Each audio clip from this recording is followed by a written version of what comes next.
Yang juga jadi sorotan, saudara, warga Palestina di jalur Gaza kembali menjalani Ramadan dalam keterbatasan, kehancuran, ketakutan, dan rasa kehilangan orang terkasih. Meski awal Ramadan berlangsung di tengah gencatan senjata, warga dibayangi ketakutan perang akan kembali pecah. Fatima Al-Absi adalah salah satu warga Jabalia, Gaza Utara yang menjalani Ramadan di tengah keterbatasan dan kepedihan. Sebelum gempuran Israel ke seluruh wilayah Gaza, Fatima menjalani Ramadan dengan syahdu dan penuh kegembiraan.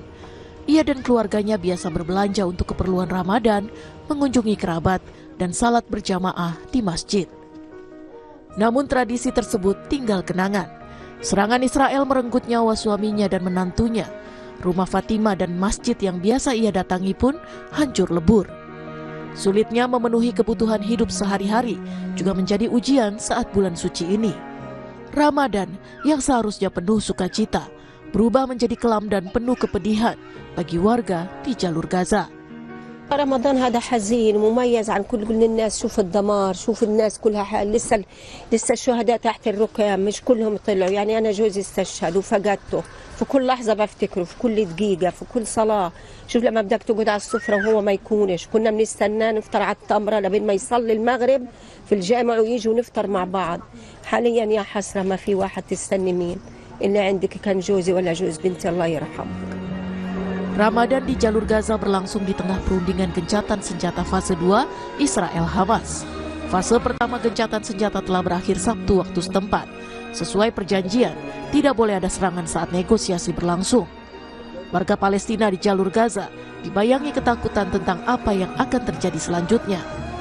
Gempuran Israel sejak Oktober 2023 telah menewaskan lebih dari 48.000 warga Palestina. Hampir seluruh wilayah di Gaza juga hancur lebur. Selama gencatan senjata fase pertama yang dimulai 19 Januari 2025, warga berbondong-bondong kembali ke Gaza Utara. Mereka berjuang hidup di tengah reruntuhan bangunan. Saudara, umat Islam di penjuru Amerika Serikat menunaikan ibadah puasa dan menjalankan berbagai kegiatan selama Ramadan di masjid komunitas mereka. Namun ada di antaranya yang terdampak kebakaran hutan di sekitar Los Angeles pada Januari lalu. Berikut liputan tim VOA.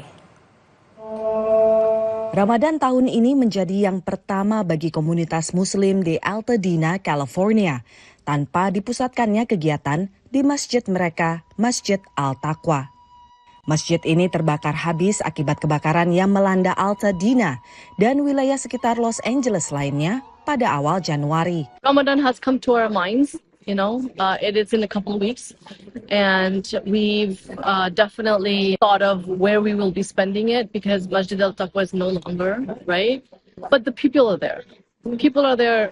The community is there. Menjelang Ramadan, jemaah Masjid Al-Taqwa berkumpul dan beribadah di ruang serbaguna Sekolah Islam New Horizon di Pasadena, kota yang tak jauh dari Altadena. Farzana adalah salah satu jemaah yang rumahnya terbakar habis saat karhutlah.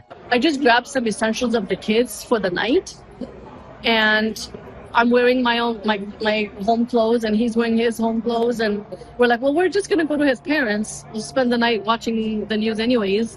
We don't need anything. We'll be back in the morning, And we turn, and that's when we realize that our house is gone because our neighbor's house is gone, our house is gone.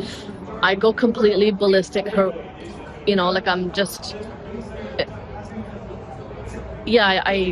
those moments were just like, I was, obviously he's very hysteric. Meski tak lagi memiliki masjid fisik, Farzana tetap bersyukur. I absolutely love our communal sense, the support, the spiritual support, the emotional support, the mental support. Masjid Al-Taqwa sendiri sebelumnya telah berdiri lebih dari 40 tahun dan melayani umat Islam di kawasan Altadena dan Pasadena.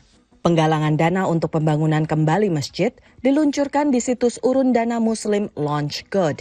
Dan memasuki Ramadan, target penggalangan $1 juta telah hampir tercapai. Kebakaran Altadena pada Januari lalu merupakan kebakaran dengan tingkat kerusakan terparah terbesar kedua dalam sejarah modern California setelah kebakaran Camp Fire pada tahun 2018. Lebih dari 9.000 bangunan terbakar, termasuk rumah, fasilitas umum, dan juga tempat peribadatan. Sementara itu, Masjid At-Thohir adalah masjid milik komunitas Muslim Indonesia di kota Los Angeles. Sejumlah jemaah rumahnya juga terdampak karhutla. Ya, betul. Ada beberapa. Ada 2 yang Muslim WNI dan juga ada 1 yang Muslim tapi non WNI. Kebetulan teman saya, teman dekatnya. Yang orang apa itu? Aslinya orang Itali, tapi Itali American, mualaf. Kegiatan bulan suci Ramadan di Masjid At-Thohir berlangsung seperti tahun-tahun sebelumnya. Tapi masjid ini juga menggalang dana tak hanya bagi jemaah yang terdampak, tapi juga warga lokal secara umum. Alhamdulillah dari Masjid At-Thohir kami ada penggalangan dana, kontribusi dari masyarakat lewat grup WA. Pengurus dan jemaah Masjid At-Thohir juga aktif terlibat penggalangan bantuan pasca karhutla yang dikoordinasikan lewat organisasi amal Islamic Relief. Dan ditujukan tak hanya bagi komunitas Muslim, tapi juga warga Altadena dan wilayah lainnya di Los Angeles County yang terdampak. Dari Los Angeles, California, Aryatno Budianto, Dania Iman, Irfan Ihsan, dan tim VOA.